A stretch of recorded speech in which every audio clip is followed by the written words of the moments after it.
aqui não é um diário mesmo, de verdade, não é meu diário. Aqui é fingido, inventado, certo? Não é realmente parte da minha vida, né? É uma construção.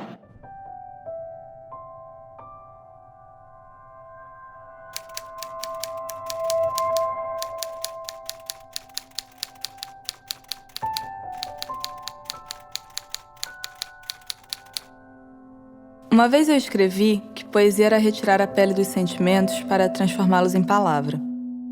A Ana rasga. Ninguém passa de raspão por ela. A poesia dela abre, fundo. Abre até o ponto em que não se sabe onde ficou o anzol. Todo poeta tem esse canto pelo azul, mas é só a Ana que vai falar do white sargaço azul. Azul que não me espanta e canta como uma sereia de papel. A Ana consegue ser absolutamente universal e delicadamente particular. Mas é preciso tentar. Tentar além da Ana, tentar através da Ana. Porque talvez assim e só assim seja possível segurá-la no salto ou segurá-la no ar.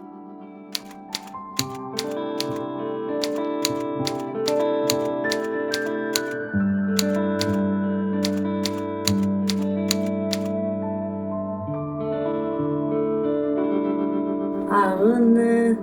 Eu tava pensando agora, assim, quando é que eu conheci a Ana Cristina, né? Conheci a obra da Ana. Aí eu me lembrei que eu tava um dia numa conversa, não me lembro nem com quem era, mas eram com amigos poetas, provavelmente Augusto ou Alice, Mariano, não sei quem foi. E eles falavam assim, porque a Ana, ou Ana Cristina, e falavam de alguma poeta com uma intimidade muito grande. E eu ficava morrendo de vergonha, né? Eu falava, gente, quem será essa Ana? Quem é essa poeta que eles falam assim, tão à vontade? Ou é amiga, ou é alguém, sei lá, é uma grande poeta que eu nunca ouvi contar. E eu realmente nunca tinha ouvido falar, era uma grande poeta que eu nunca ouvi falar, não era amiga deles. E aí eu procurei. Eu sou a Ana Cristina César e lancei A Teus Pés, meu primeiro livro lançado por editora. Esse aqui chama Samba Canção. Tantos poemas que perdi, tantos que ouvi de graça pelo telefone. Tá aí, eu fiz tudo para você gostar. Fui mulher vulgar, meia bruxa, meia fera, risinho modernista arranhado na garganta, malandra, vândala, talvez maquiavélica, e um dia emburrei-me, vali-me de mesuras, era uma estratégia. Fiz comércio, avara, embora um pouco burra, porque inteligente me punha logo rubra, ou ao contrário, cara pálida que desconhece o próprio cor-de-rosa. E tantas fiz, talvez querendo a glória, a outra cena à luz de spots. Talvez apenas teu carinho, mas tantas fiz.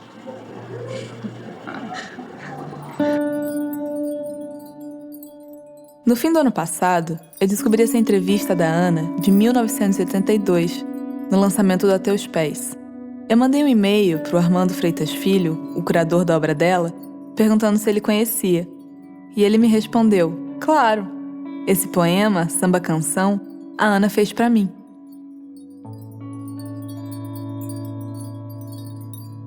Eu conheci a Ana mais ou menos em 1972, 73. Ela era muito moça, muito mocinha, menina ainda, né?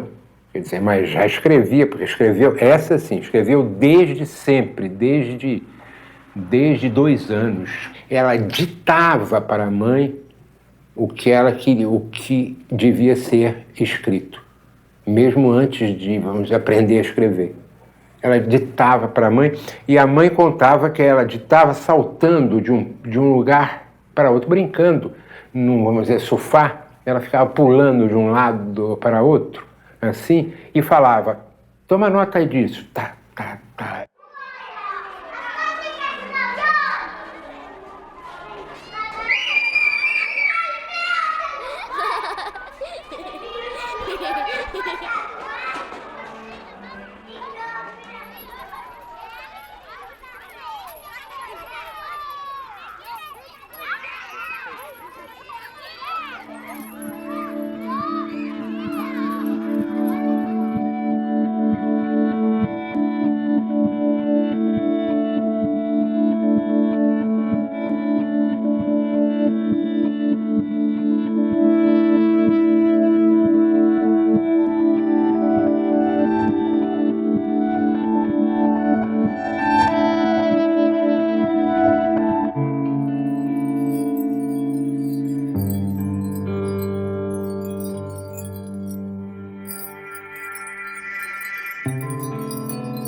Você lembra da sensação quando você leu os primeiros poemas da Ana?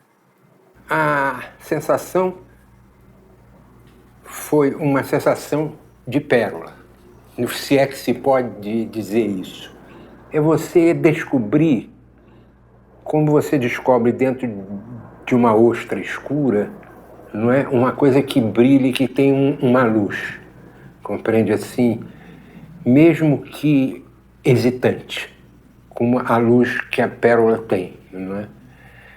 Eu fiquei assim espantado com os pontos que ela tocava, onde ela tocava, compreende? Eram pontos que não eram tocados ainda, principalmente por uma moça, compreende? Por uma pessoa tão moça, e tão discreta. Ela era muito discreta na vida pessoal e bastante indiscreta na poesia.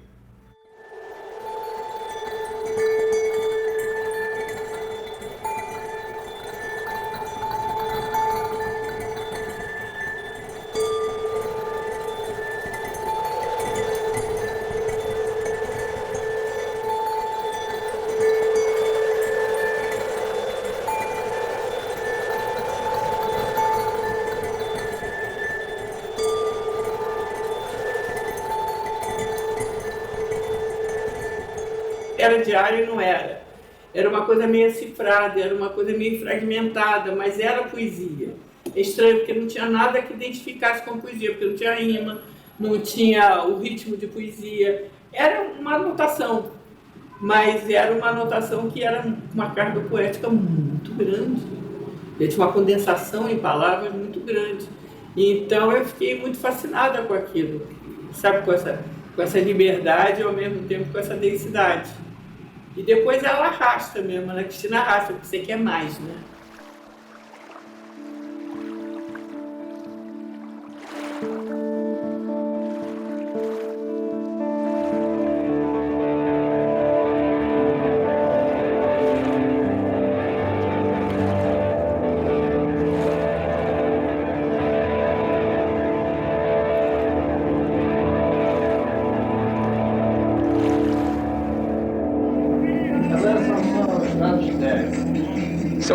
Você lembra mesmo? Não, isso é um filme sobre o lançamento do... Não, vamos lá de novo. Isso é o filme do lançamento da antologia 26 Poetas Hoje, organizado pela Luísa Buarque de Holanda. E esse lançamento aconteceu no Parque Lage em 1976. Pelô fez uma antologia que saiu em 1976, 26 Poetas Hoje, com uma aposta, compreende? Uma aposta alta em autores que ninguém tinha, ou quase ninguém tinha ouvido falar.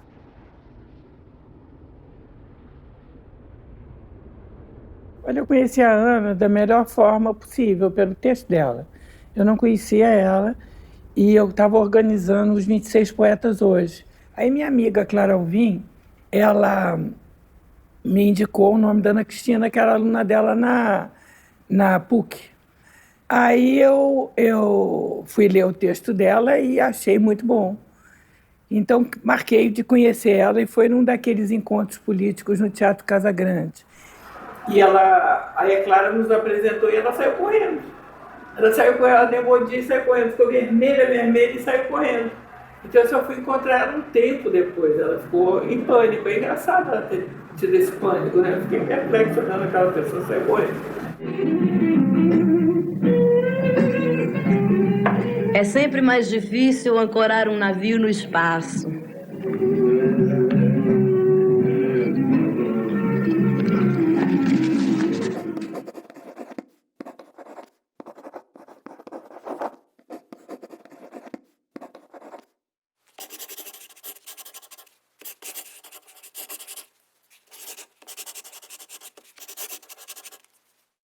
E a poesia marginal ela começou a aparecer, era um momento de censura, de vazio, todos os nossos amigos tinham ido embora para o exílio. eu trabalhava na universidade, a universidade te dava lista do que não podia ler, era uma loucura. E o que não podia ler era ridículo, porque não tinha nada demais. Tudo que é indústria cultural naquele momento era muito olhado. E a poesia, quem é que vai ler a poesia? Quer dizer, é um público tão pequeno que não vai ver o investimento de colocar censura nisso. Então, relaxaram quanto à poesia. E começou a se formar uma massa grande de poeta por toda parte. Era um inferno, aliás, porque você ia ao cinema, entrava na fila, quando você chegava entrando na sala do cinema, você tinha que comprar 10 livros, só para se livrar do poeta. Porque eles te davam mesmo agressivamente. Então, era uma coisa nova, que não tinha na cena cultural. Nem essa forma de venda, nem essa figura desse poeta que faz seu próprio livro e entrega, não tinha nada disso. Então eu comecei a me interessar muito por isso, pelos dois motivos, né? Um motivo era, afinal, essa geração consegue falar de alguma forma.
Era uma coisa pré-histórica. Você tinha um estêncil que era como um carbono com um celulose, sei lá, que você batia a máquina, você ia para a máquina de escrever, você batia aquela coisa, tirava o carbono e botava aquilo numa máquina rotativa e botava a tinta ali. Onde tinha as letrinhas furado com a máquina, a tinta entrava ali e imprimia num papel.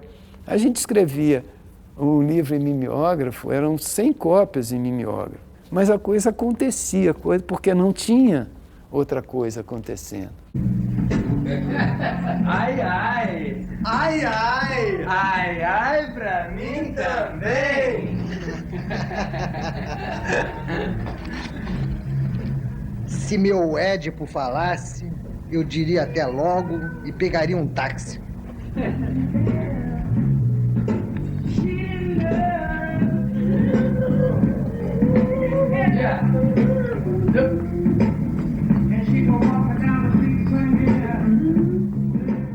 Era uma época mágica, na verdade, né? Porque era tudo esquisito na época. Não só a repressão policial, né? O governo militar, que era um esquisito trágico e violento, quanto toda a psicodelia do período, né? De Beatles a Rolling Stones, aos ácidos lisérgicos, toda aquela transgressão, aquele necessidade de se abrir novos caminhos, outros caminhos, que não aquele da tradição, aquilo estava muito forte nos anos 70. Nós achávamos que tínhamos que fazer um pacto com a revolução e não um diálogo com a tradição. Toda aquela licergia do período eram mais próximas da gente, do grupo da Nuvem Cigana, e coisa que a Ana Cristina ela não aparentemente não se emocionava tanto com isso. Ana Cristina é marginal, Ana Cristina não é marginal. Eu acho que ela é marginal, porque ela, geracionalmente, ela se identificava muito com aqueles poetas. Ela saía, passava fins de semana juntos, ela namorou aí uns 30% dos poetas marginais. Ela era muito integrada ao perfil da juventude que se conheceu como marginal, eram os grandes amigos dela, era o grupo que ela convivia, mas ela tinha um diferencial, porque a Ana Cristina é muito literária, e o compromisso maior da literatura marginal é ser um pouco descartável, um pouco irresponsável em relação a um artesanato mais bem feito, um artesanato mais literário. E a poesia marginal se queria improviso, ouvido ao acaso, fragmento, mas fragmento do que você estava ouvindo, eram recortes, não eram fragmentos. E a Ana Cristina não fazia isso. A Ana Cristina era uma literatura que saía de dentro e era muito pensada e era muito reescrita. Ela só liberava um texto depois dele estar muito satisfatório do ponto de vista literário, que era o que a bandeira marginal rejeitava.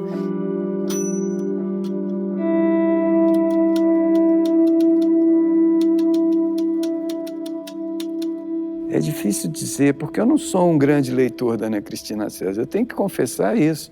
Ela dialoga muito com a tradição, coisa que eu não tenho, sabe? Agora, eu acho que um humor assim mais requintado, um certo sorrir com o canto da boca, sabe? Uma certa ridicularia da tradição, das cartas e eu acho isso muito interessante nela, sabe? Talvez seja isso que pegue,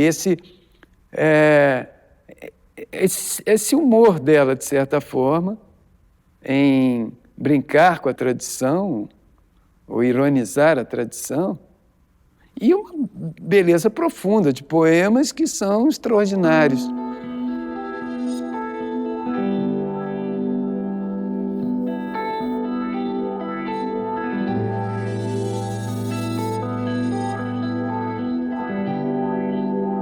Tem um que eu até procurei copiar, que eu tenho uma paródia a um poema dela, que escova as gengivas com arame, de sangrar as gengivas. Quando ela lê um texto, eu leio, enfim, eu esqueço o nome do poema e o poema em si. E eu fiz um poema chamado Ana C, que dialoga com esse poema. Eu acho essa imagem muito forte, muito bonita dela. Como é que é? Olha o corpo de um poema. Isso, olha o corpo de um poema, até perder de vista o que é corpo e sentir nas gengivas o gosto de sangue. Não é isso? E eu fiz uma coisa muito próxima, de tão mexido que eu fiquei com esse poema, sabe?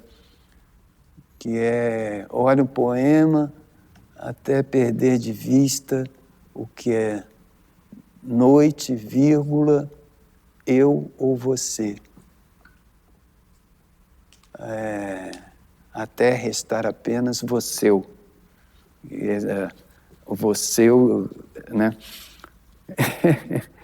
É uma homenagem a ela, não chega aos pés dela, mas é interessante, eu gosto do poema. Foi o que eu consegui fazer. E quando eu li esse poema, que ele olha muito tempo para o corpo de um poema, até perder de vista o que não seja corpo, e, enfim, não me lembro de cor, mas quando eu li esse poema foi que tudo meio que fez sentido, de alguma maneira, mesmo sem ter entendido muito bem o que queria dizer. Até hoje eu acho que eu não entendo, acho que a ideia é essa mesmo. Mas, enfim, esse poema que me fez procurar saber mais e no dia seguinte eu fui à travessa, comprei o livro, esse aqui. Porque o que eu gostei daqui é que, assim, primeiro que ele está em ordem mais ou menos cronológica da vida dela. E ela escreveu poemas incríveis e isso ao mesmo tempo que faz com que a gente se sinta muito mal, né? Porque a gente não escreveu poemas incríveis com menos de 15 anos. Eu acho que ao mesmo tempo motiva a escrever. Esse poema eu adoro. Mancha. Tenho 16 anos, sou viúva de família azul, de cabelos esvoaçantes e nada rebeldes. Sou genial sob todos os pontos de vista, inclusive de perfil. A poesia é uma mentira, Mora? Pelo menos mentira da verdade relativa e ativa a circulação consanguínea. A pedra filosofal é um tanto ou quanto besta. Plutarco, Platão, Pauto, Plutão, Turcotão, Pauto, Platocotão, Pulo, Plau. Desisto, tenho 16 anos e perdi-me agora rabiscando-te. Enfim, eu acho sensacional ler coisas que ela escreveu aos 16 anos e coisas tão legais e, enfim...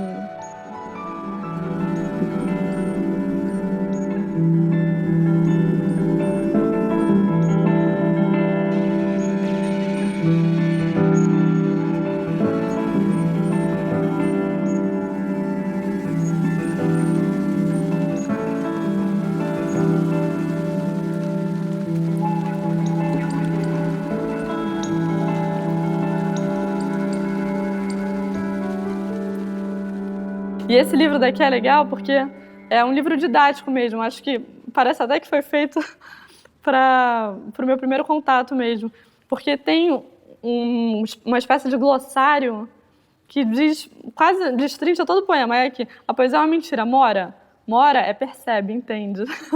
Eu achei muito legal isso. Aí explica quem é Plutarco, quem é Platão.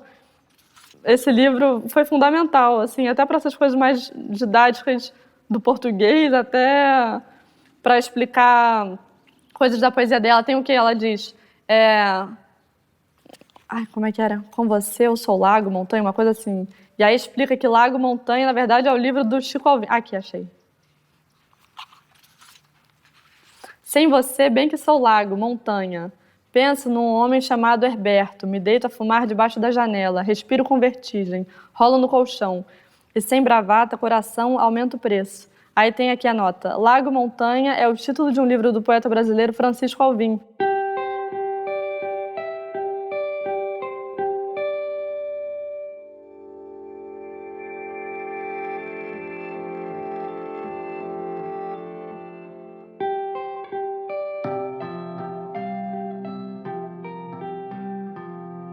Aqui mesmo, tem um sonomástico aqui que dá algumas pistas de autores com os quais eu cruzo, né?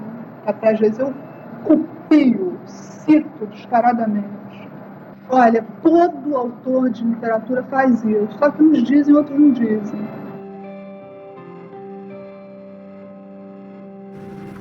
Tem esse aqui, Homem Público número 1, Antologia, que já é um título totalmente misterioso, né? Eu adoro os títulos dela, assim. Aí, tarde aprendi, bom mesmo é dar a alma como lavada. Não há razão para conservar este fiapo de noite velha. O que significa isso? Há uma fita que vai sendo cortada, deixando uma sombra no papel. Discursos detonam. Não sou eu que estou ali, de roupa escura, sorrindo ou fingindo ouvir. No entanto, também escrevi coisas assim, para pessoas que nem sei mais quem são, de uma doçura venenosa de tão funda. Mas sabe o que é esse poema? Esse poema não é meu, literalmente. Aí é que existe uma questão da autoria que é sempre balançada, né? Você nunca sabe direito quem é o autor, sabe? A autoria é uma coisa muito esquisita. O Drummond escreveu uma crônica, e esse aqui são frases, palavras da crônica do Drummond. É o que você chama de poema desentranhado de uma crônica de Carlos Drummond de Andrade, tá? Eu tinha aquela crônica assim, e eu extraí dali, roubei dali umas tantas palavras que fizeram um poema.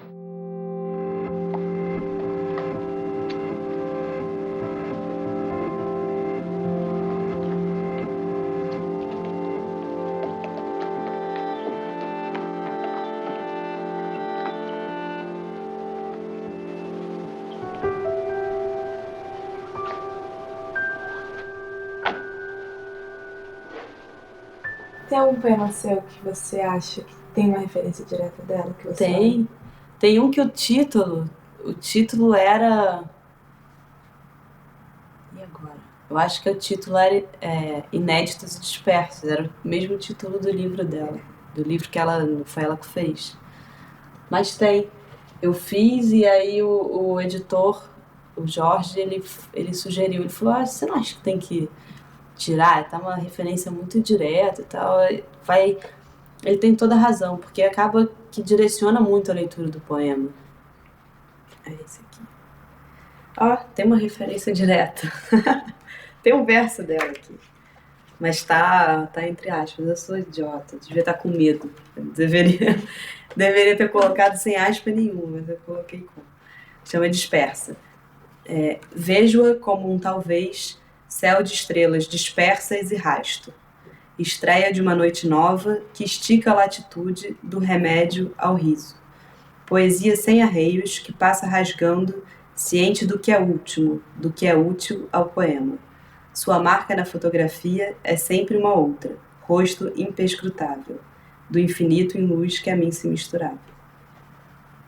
É isso aí, eu botei no final, tá vendo? Destacado aqui com as aspas, isso aqui é medo.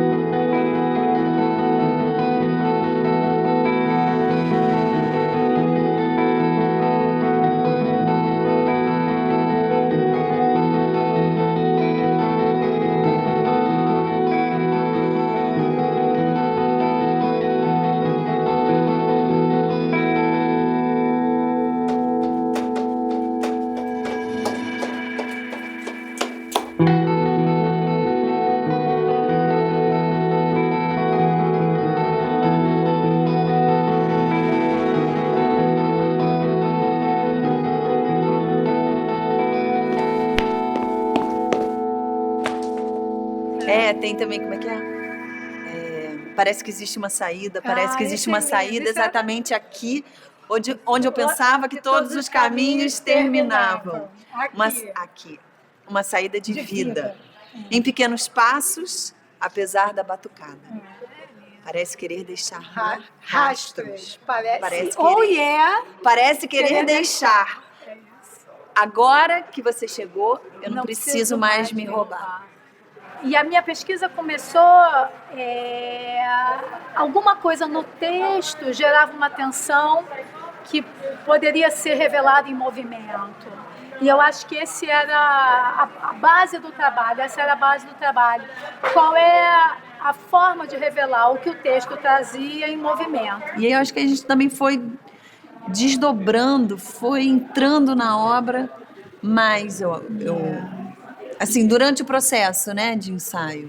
Meu último solo, que eu fiz há 2 anos atrás, ainda tem coisa da Ana, né, que é uma fala da Ana linda, que ela fala, se você me ama, por que não se concentra? Que é uma coisa assim que quer dizer mais, entendeu? Essa coisa da Ana também de conseguir ser tão sucinta, né? Tem e ferina, aguda. Poder de síntese, né? Isso é delicioso. Eu me separei, vou contar essa historinha, eu me separei, e aí me separei, 25 anos de casado, e me separei. E entrei numa casa meio destruída, meio nos escombros, assim, A primeira coisa que eu fiz foi botar uma poesia da Ana Cristina na parede. Nunca pensei sobre isso, mas agora foi a primeira coisa. Cheguei lá e escrevi. Estou vivendo de hora em hora com muito temor. E era como eu tava mesmo. E tinha certeza que ia rolar um safari.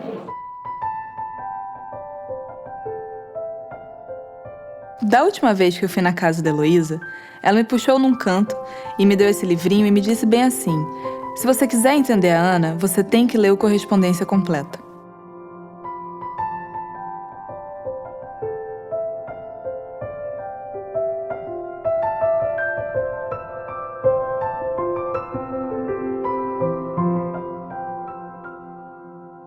Eu estava com ela em Búzios e ela tinha mania de carta. Ela mandava muita carta para todo mundo, né? Carta.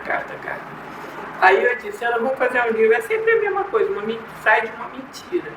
Mentira é uma palavra ruim, sai de um engano, sai de uma ambiguidade, né? Então eu falei, Ana, escreve uma carta longa aí, uma cartona, e a gente faz um livrinho chamado Correspondência Completa. Não é a correspondência completa, aí é uma carta só aqui dentro. Então é o máximo dessa brincadeira, né? Que não é bem brincadeira que ela fazia, né? Aí depois a gente levou num cara do Silk para fazer um aviãozinho e aí foi tudo xerox aqui dentro, cortado com a mão e grampeado.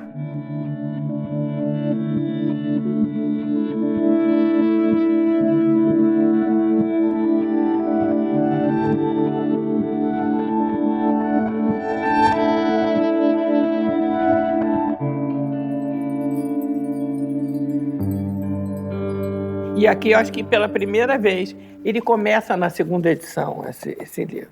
Ele é todo mentiroso. Eu acho engraçado porque a Ana Cristina se deliciava com o engano, né? Enganar. Então, ele não tem primeira edição. Eu me lembro tanto desse momento em que a gente botou a segunda edição. Ela disse que os bibliófilos vão ficar procurando a primeira edição, e não existe. Então, eu estou contando esse episódio porque eu acho que isso tem a ver com a estética dela, com a dicção dela. Ela realmente tinha isso. Cadê a primeira edição? Começou pela segunda. Quer dizer, é sempre um despistar. Ela bota atrás uma bibliografia dela falando de uma coisa que não existe. É o próximo, na gráfica, no prelo, não sei, mas eu não me lembro bem. Ou então, o livro anterior. Enfim, é um livro que não existe. Quer dizer, é de enlouquecer um cristão que sai procurando, né? Gente que faz tese, coitado. Então, é uma sucessão, são camadas de cenas e de intenções e de enganos e de pistas que, numa coisinha deste tamaninho, aqui tem uma camada assim de intencionalidades. Porque quando você vai tentar chegar perto dela, ela escapa. Assim. É um pouco essa sereia de papel que tem num poema dela. Ela sempre essa sereia de papel que está flutuando no espaço como um navio, assim, que você vai... Quando você chega perto, escapa, daqui a pouco ela volta, enfim. Aqui. Aí o poema se chama Ânsia. Queria nadar nas piscinas em que os semideuses fumam pelos despedaçados muros do espetáculo. A rua, bem se sabe, permanece como uma pluma de chumbo. Queria saber misturar Gertrude Stein com Billy the Kid, mas caio aqui mesmo nessa autoestrada. Nessa via sem heróis de plástico e sem bandeiras para hastear. Vou dar minha orelha a um cego e caminhar pelo lado sombrio da calçada. Poema é um espaço que você inventa tudo. Você pode dizer tudo. Tá? E de repente eu digo, isto aqui não é um livro. Isso aqui sou eu. Tá? Eu caio nos seus braços, eu estou a teus pés, leitor. Tá? Isso representa, digamos, o escancaramento do desejo, né? Todo texto desejaria não ser texto. Tá? Em todo texto, o autor morre.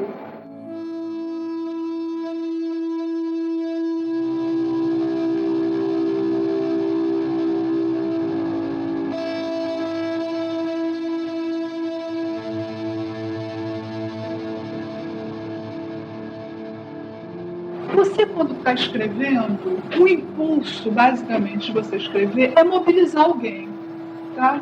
Mas você não sabe direito quem é esse alguém. Se você escreve uma carta, você sabe. Você ainda guarda as cartas? Tem. Eu acho que eu publiquei, mas eu não tenho todas, que eu não guardei todas. Está muito velhinho. E eu fico com pena, porque ela escreveu muito mais, mas eu só guardei algumas. E algumas, ó, é muito. Quer dizer, ela escrevia compulsivamente. Né? Então tinha as cartas. Olha os tamanhos das cartas. E tudo escrito à mão, né? Muito regular, elas são enormes. Elô, minha querida, desculpa a demora e o suspense, e os cartões enigmáticos e os telefonemas desvairados. Mas só agora cheguei mesmo no meu canto e posso escrever direito. Direito mais ou menos, porque hoje tirei um quisto do olho e estou de pirata, com imensas bandagens extravagantes debaixo dos óculos. Um lance de hospital público inglês, tantos velhos puxando papos deprimidos, a enfermeira segurando a sua mão na hora da anestesia, falando banalidades to cheer you up, e você sai de um olho só, sem equilíbrio, passantes lançam olhares discretos, uma leve curtição masoquista, vontade de estar elegantíssima. Aprumo o passo e vou ao banco e ao supermercado, representando a minha própria competência. Caolha. E foi Caolha que me propus a recomeçar. Fiz uma alta sopa de legumes e botei ordem na casa. Mamãe foi embora no domingo, e ainda fiquei uns dias na casa da Mônica, amiga da Maria Helena, botando pra chorar. Pedi pra ela descolar uma pessoa tipo apoio psicoterápico uma vez por semana. A história se repete ligeiramente. Você lendo uma carta dela, por exemplo, uma carta da Ana Cristina, se você tirar para fulana de tal e você tirar, no fim, com um beijo da Ana, se você tirar esses dois referenciais, essas duas referências, melhor dizendo, o texto que fica é muito próximo do texto que ela publica, compreende? O texto dessa carta. A novidade principal é essa interlocução que eu acho rica, como se ela falasse diretamente com quem está lendo, como se ela perguntasse ou dissesse aquilo para o coração de quem está lendo aquilo, compreende? E isso é uma coisa de fato nova.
Escrevo cartas. Escrevo é engraçado. Agora eu tenho uma pessoa para quem mandar as cartas, um amigo meu. Antes de tê-lo como correspondente, eu mandava para mim mesma. Então eu escrevia carta. Começou numa vontade de nada, assim. Eu não tinha nada para falar, eu estava meio... Eu preciso escrever alguma coisa e tal. Escrevi uma carta que eu não tinha para quem endereçar, então acabou sendo para mim mesma. E aí eu senti necessidade de responder a carta. No momento que eu fui responder a carta, eu falei, agora eu vou responder como se fosse eu mesma, mais velha. Então eu respondo como se eu fosse uma senhora de 70 anos, que sou eu mesma, que moro em outro continente. E aí eu fico me respondendo, e é ótimo isso. Eu nunca fiz terapia na vida e eu descobri a minha melhor terapia. Eu consigo me psicanalizar super bem fazendo isso.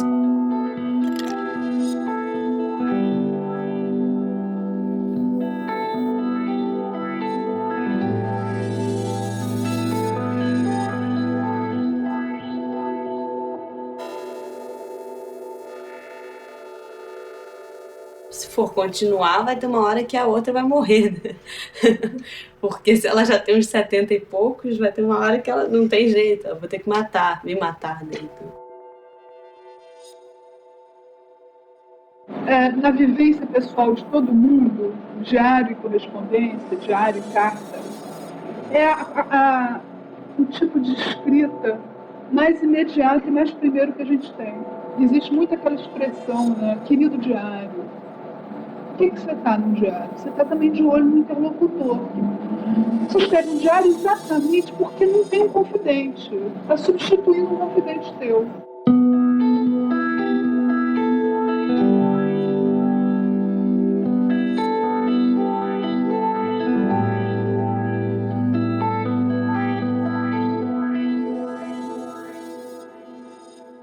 A Ana teve apertou esse botão de isso é exatamente o que eu gosto, é isso que eu quero fazer, enfim, virou o meu modelo total de perfeição, sei lá, que exagero. Mas, enfim, mas o que eu gosto na poesia da Ana é que ela faz essa brincadeira de diário, de jornal íntimo, que na verdade não diz nada. E eu acho que é um barato isso, porque ela, ao mesmo tempo que você pega os poemas dela e você sente que ela está te deixando ali como um grande amigo, um cúmplice, você lê aquilo, fica se achando como se estivesse invadindo o diário de alguém ali, o cadeado estava meio aberto no quarto da sua irmã e você conseguiu abrir as páginas. Mas, na verdade, não tem segredo nenhum ali, nenhum segredo concreto. Você não tem nomes reais, pelo menos. É tudo uma grande ficção.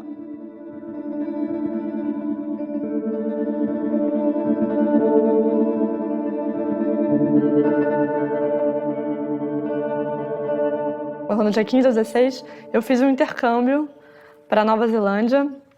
E fiquei numa cidade mínima, que não tinha nada. Não conhecia ninguém, claro. Imagina, Nova Zelândia, quem conhece alguém?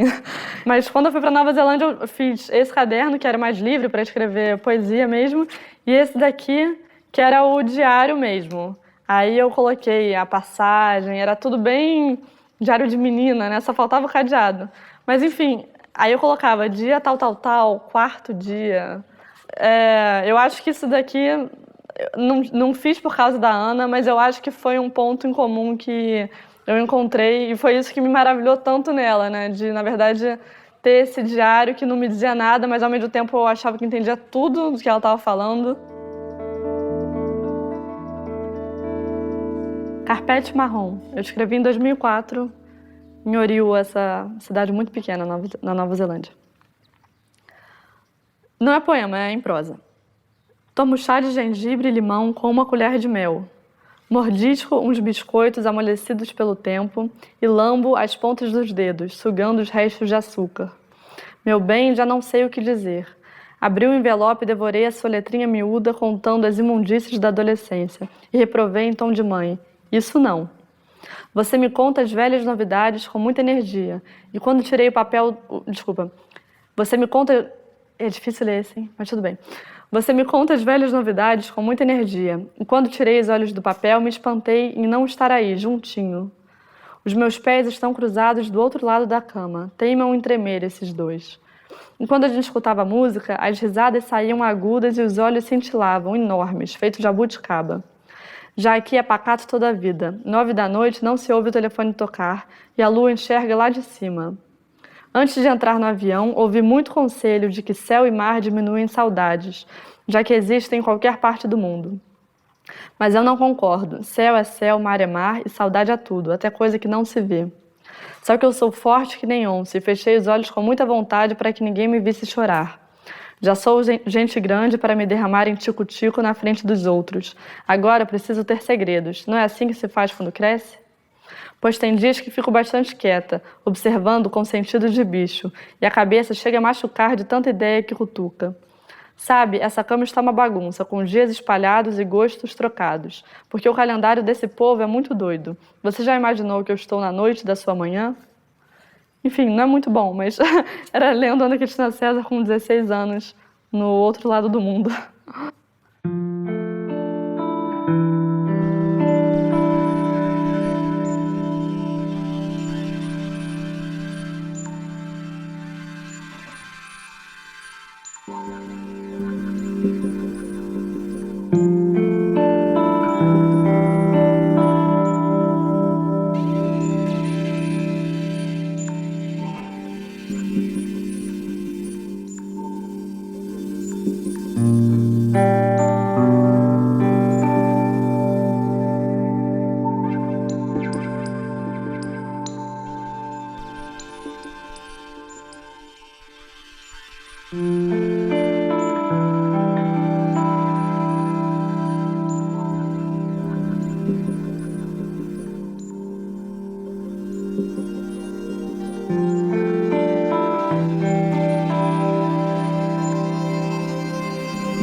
ela leu que tinha um edital da Rotary Club, que era um clube muito reacionário, né, muito conservador, um clube quase militar, né, e que o Rotary Club ele estava oferecendo bolsas para a Inglaterra. E era muito engraçado, porque ela foi na minha casa para se vestir para a entrevista do Rotary Club.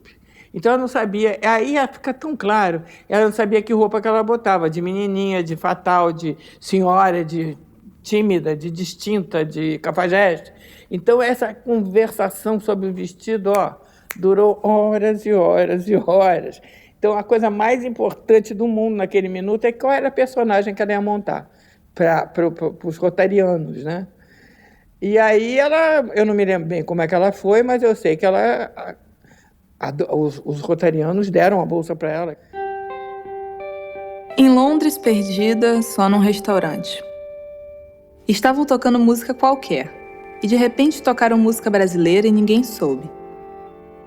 E eu ouvia aquela música e olhava pelo espelho as pessoas comendo sem saber.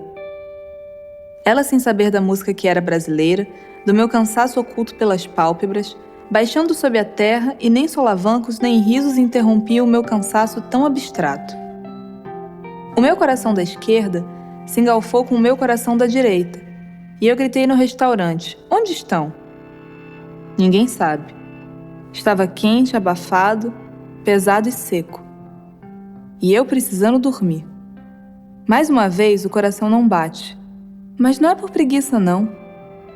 Esquece que você está roubando guardanapos dobrados burramente. Na realidade, o que ela fez na Inglaterra, muito mais do que estudar ou do que escrever, etc., você vê isso pelas cartas, era viver como uma inglesa. Era fazer o número da inglesa. As fotos que ela mandava, tudo era: eu sou uma inglesa. A imagem que me ficou foi da chegada dela na minha casa, com uma roupa totalmente estapafúrdia, uma calça larguíssima, amarela, uma blusa azul turquesa, óculos gigantes, cabelo desgrenhado. Então ela chegou arrasando, ela chegou passando uma mensagem pop, uma mensagem moderna, uma mensagem que não era muito igual ao que a gente imaginava dela. Essa coisa do figurino eu acho importante, porque quando eu falo figurino, eu penso personagem. Ela tem a menininha, ela tem a ingênua, ela tem a fatal, ela tem a Art Nouveau, as fotos vão acompanhando ela, acompanhando o imaginário dela. Tantas Ana Cristinas, e existia, ela encenava mesmo. Não era que nem o outro que tem 400 na cabeça. Eu sou 400, não é? Ela era, de fato, 400. Ela era 400 personagens. Não é que o eu dela fosse 400 como no outro poeta. Ela era 400 personagens e ela se vestia para isso, ela tinha trabalho para fazer esses personagens. Quem é Ana Cristina? Para mim é uma série de fotografias que eu vejo uma pessoa completamente diferente dela mesma. Ela até fala que ela nunca é idêntica a ela mesma. Realmente, ela não é. Como é que pode ser tão... uma hora um cabelo encaracolado, com uma cara assim, e outra hora ela é aquela mulher sensual que te olha. Isso me impressiona.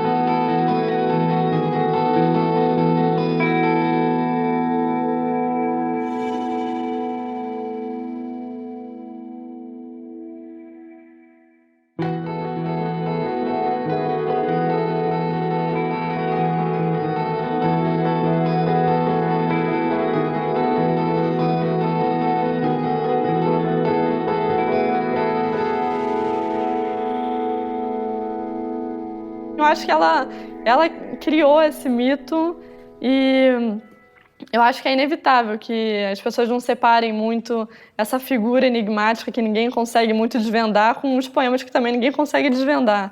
Então, acho que é uma coisa só. Diferentemente de todo mundo, ela continua jovem e linda. Eu acho que isso que é tão diferente dos outros, porque todo mundo envelhece, todo mundo fica cheio de problemas e ela tá sempre ali paradinha, de óculos escuros, linda, enfim, na Inglaterra, numa foto ali cruzando uma ponte.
Qual foi a principal marca que a Ana deixou na sua vida? Essa é uma pergunta enorme, né? Qual é a mesma pergunta? O que ficou de mais marcante dela na sua principal marca na sua vida, a marca da pérola na sua vida? Ela me mostrou, sem fazer trocadilho, a pérola me mostrou a ostra que eu sou. Ela me mostrou o quanto eu sou fechado, o quanto eu era mais fechado ainda. Ela me ensinou a abrir-me um pouco mais para os outros. As pessoas me veem hoje mais, pelo menos como uma ostra aberta, né? E não como uma ostra fechada, né? E ela me auxiliou nisso, né? Muito ao falar do meu jeito encrencado de ser, né? Que eu era em 1970, que eu fui nos meus 30 anos. Continuo sendo hoje, mas eu posso entrar de férias. Naquela época eu não podia entrar de férias, eu não sabia entrar de férias. E me ensinou assim, não dando aulas, não falando, conversando, como nós estamos aqui, conversando. Mas isso é uma longa conversa de muitos anos. Era um telefonema, talvez o maior que eu dei, de 7 horas, eu e ela falando no telefone, não é? E começamos com uma questão: quem ia para casa de quem? Se eu ia para casa dela naquele dia ou se ela vinha para cá. Estava chovendo, era frio, não sei o que. Ela dizia: bom, é melhor você vir para cá. Eu disse: não, eu estou aqui, venha para cá. E durante 7 horas ninguém foi para casa de ninguém e ficamos falando no telefone sobre essa questão e sobre muitas outras. Então, essas conversas que duraram muito tempo de uma vida, por quê? Nem tanto tempo assim, temporalmente falando, cronologicamente falando, mas existencialmente falando, eram muito intensas as conversas, porque brigávamos muito, não é? Brigávamos muito mesmo. A gente tinha brigas, assim, muito sérias. Eu deixava de falar com ela deixava de falar comigo. Talvez eu mais do que ela, compreende? Ficava de saco cheio, compreende, assim. Porque se eu não era fácil, ela também não era, compreende? Ela era difícil, encrencada, cheia de problemas, compreende?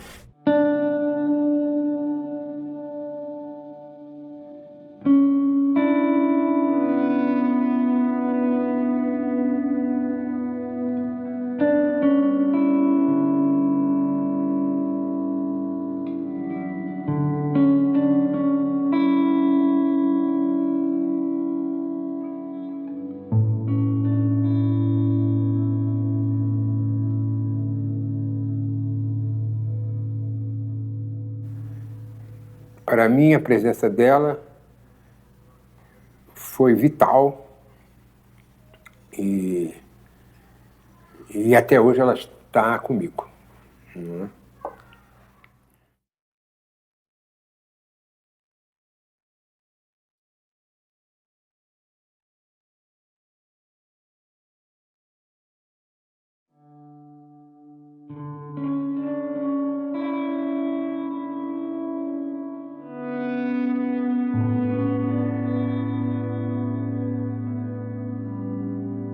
Tem uma coisa muito interessante também no espetáculo, que é o seguinte: tudo que é dito é a palavra da Ana.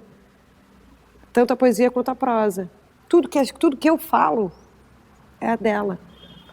Não tem uma costura da dramaturgia para se chegar ao poema da Ana, entende? Tudo é a palavra dela. Por isso que eu acho que o espetáculo é tão forte.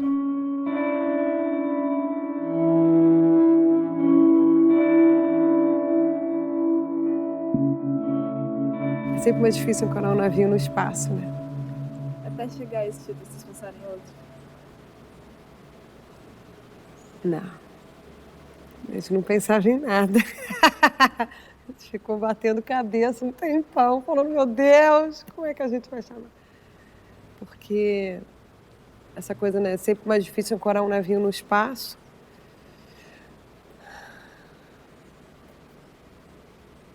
É muito confidencial, né, essa declaração. Esta é a mala de couro que contém a famosa coleção. A primeira coisa que encontramos por cima de tudo é... Cartões postais. Não. Um par de luvas. Elas! Luvas de pelica, coisa fina.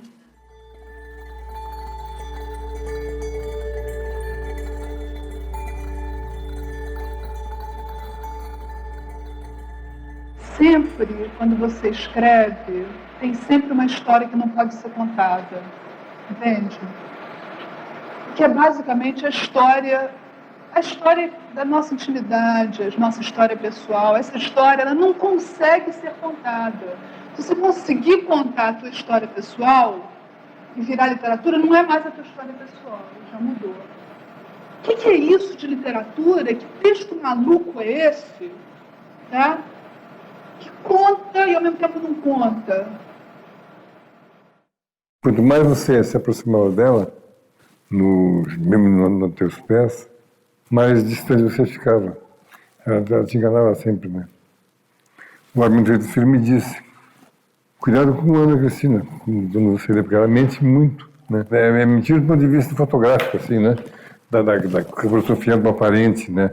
Mas é verdade na profundidade do sentimento, né? Eu só sei que o que eu estava sentindo era um pânico debruçado naquela hora. Adeus, tudo que aprendi agora. É quando um anjo, instável nas asas, sobe o mastro e esquece as lições do voo. Eu tive noites sem dormir, assim, de ficar identificada demais. Não que eu estou virando Ana Cristina, porque a gente sabe que não está virando. Mas de me aproximarmos muito demais do sentimento, sabe? Falar, eu conheço isso também, eu sinto isso da mesma maneira. Que medo, sabe? De ver isso tão traduzido assim, por ela. Ela é uma falsa íntima, né? Ela chega perto, mas você não segura. Eu acho que não tem muita intimidade, não. Tem mais encenação do que intimidade. Ela tem uma intimidade com ela mesma, né? Porque o que ela procura é ela, né? Ela é muito auto-refletida, né? Ela chega muito perto, mas aí ela não passa à direita, você perde o foco. Ou então ela chega perto demais, você perde o foco, porque está perto demais também, pode ser, né? Abri, curiosa, o céu. Assim, afastando de leve as cortinas. Eu queria rir, chorar ou pelo menos sorrir com a mesma leveza com que os ares me beijavam. Eu queria entrar inteiriça, coração ante coração, ou me mover, como é que é? Eu queria entrar inteiriça, coração ante coração, Ou pelo menos mover-me um pouco, com as agitações me chamando. Eu queria apanhar uma abraçada de luz do infinito que em mim se misturava. Eu queria captar o infinito no espaço, não, nos momentos mínimos do espaço, nu e cheio. Eu não sabia que virar pelo avesso era uma experiência mortal. Eu não sabia que virar pelo avesso era uma experiência mortal. É perigoso você mexer nisso, né? Virar pelo avesso, né? Quer ver o outro lado das coisas, né? E ela estava sempre procurando ver o outro lado das coisas e mostrar o outro lado das coisas, né? Então a ideia da ruptura da poesia é exatamente essa, né? De você quebrar os padrões, né? Romper os padrões, né? Fazer o não poema, né? A não poesia, né?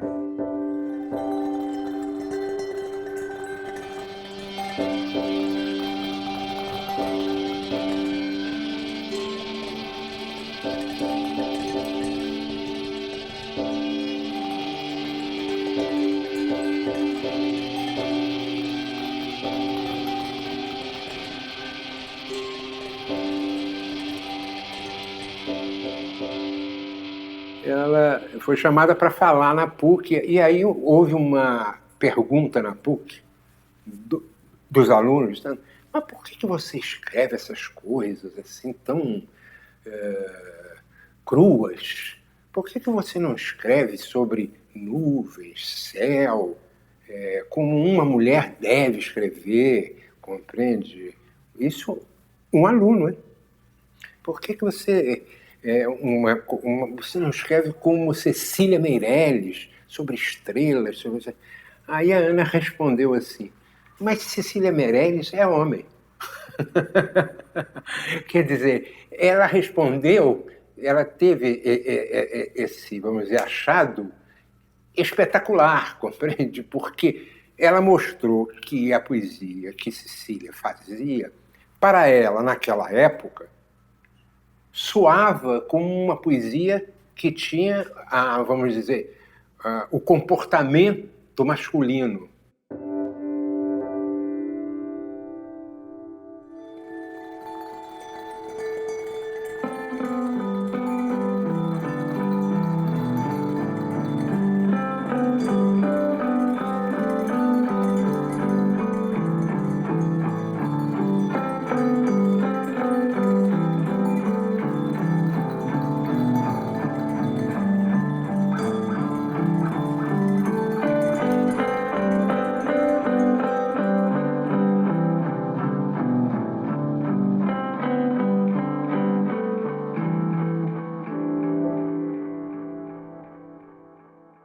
E por que a Ana não era homem? Porque a poesia dela, junto com o movimento de mulheres daquela época, de afirmação, reflete isto, reflete o corpo da mulher, a ambiência da mulher não visto pelo homem, mas visto por uma mulher. Em 1970, estava se despertando um tipo de estudo, um tipo de atenção à fala feminina, que foi o único. E é nesse momento que a Ana Cristina aparece, muito impregnada disso. Você acha que dá para falar em literatura feminina? Fala? Não, eu acho que não dá para falar em literatura feminina, e dá. Não dá para falar se você achar que a mulher é assim. Mas dá para falar se você lembra que isso é uma coisa cultural. Essa fala foi construída por problemas culturais, quer dizer, por impedimentos, pelo gerenciamento familiar, pelo padrão sedução que deram para a mulher avançar, né? Então, você tem truques, né?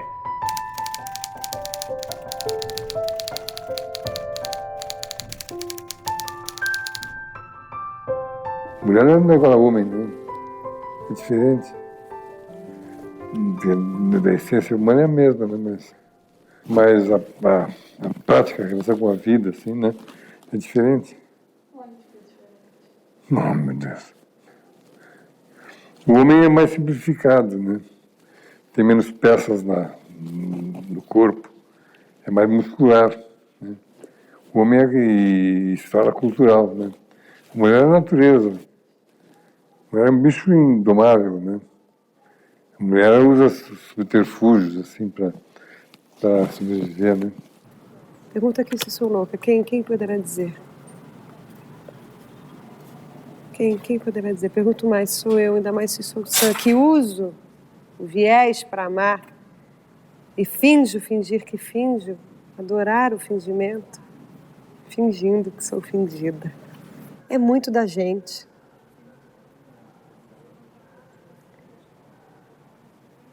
Dá até vontade de falar, vocês querem entender as mulheres? Lê Ana Cristina César. Né? Tá tudo lá.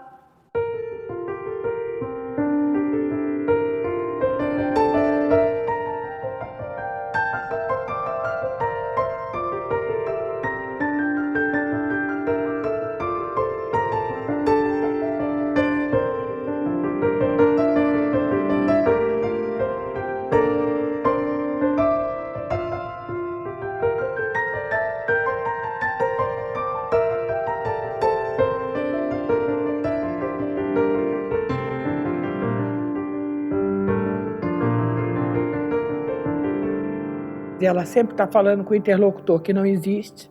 Então, quando você tem um interlocutor muito presente, ela tinha, só que você não sabia quem era, quando você tem um interlocutor muito presente, você não precisa falar tudo, porque ele já sabe metade das coisas que você está se referindo, né, às quais você está se referindo.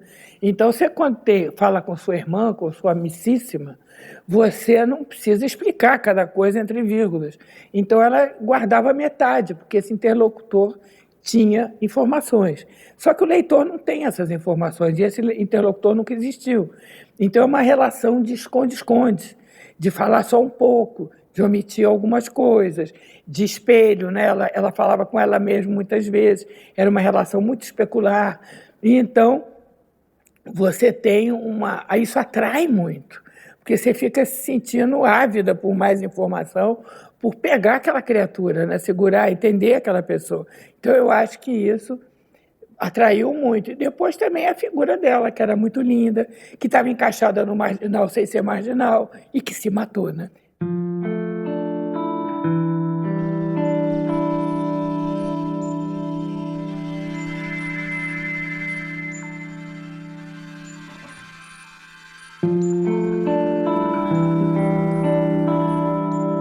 E as gerações cada vez mais novas, cada vez mais fiéis à descoberta de quem é Ana Cristina, né? Porque a pergunta é sempre essa.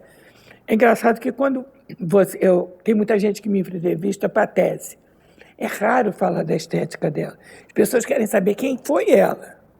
Então você vê que a fala dela é essa fala de esconde-esconde. E isso é um trunfo que ela tinha na mão, né?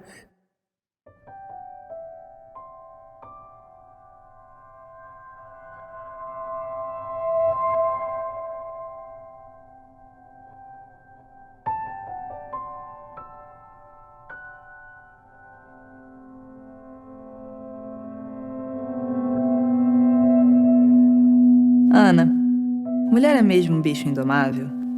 Eu não te conheci em 72 nem em 73, e ainda acho que a tua sereia sempre escapa.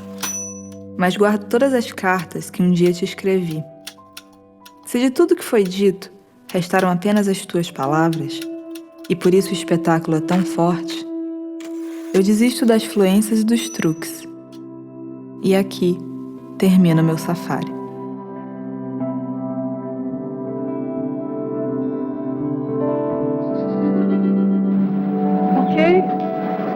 Depois vocês me escrevam cartas, eu quero receber cartas, tá?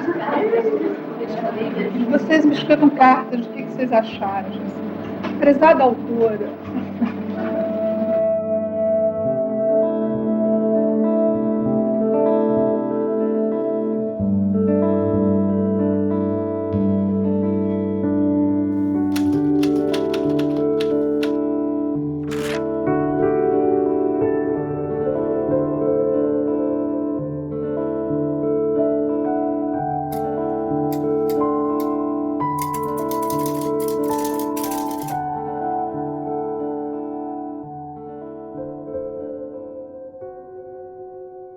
dos 100 prismas de uma joia, quantos há que eu não presumo?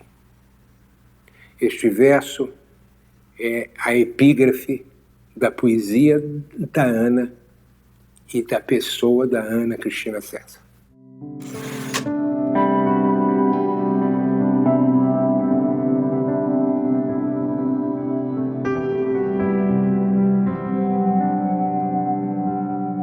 Na verdade, eu acho que esses poemas não são para ser lidos, né? Não sei porquê, eu leio e eu acho estranhíssimo ouvir esses poemas. Eu acho que só fazem sentido na folha, assim, bem paradinhos.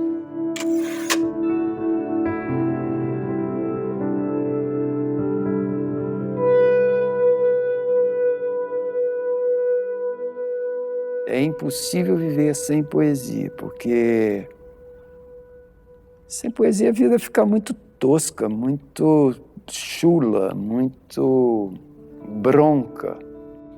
E você passa em brancas nuvens pela vida sem ter feito um poema.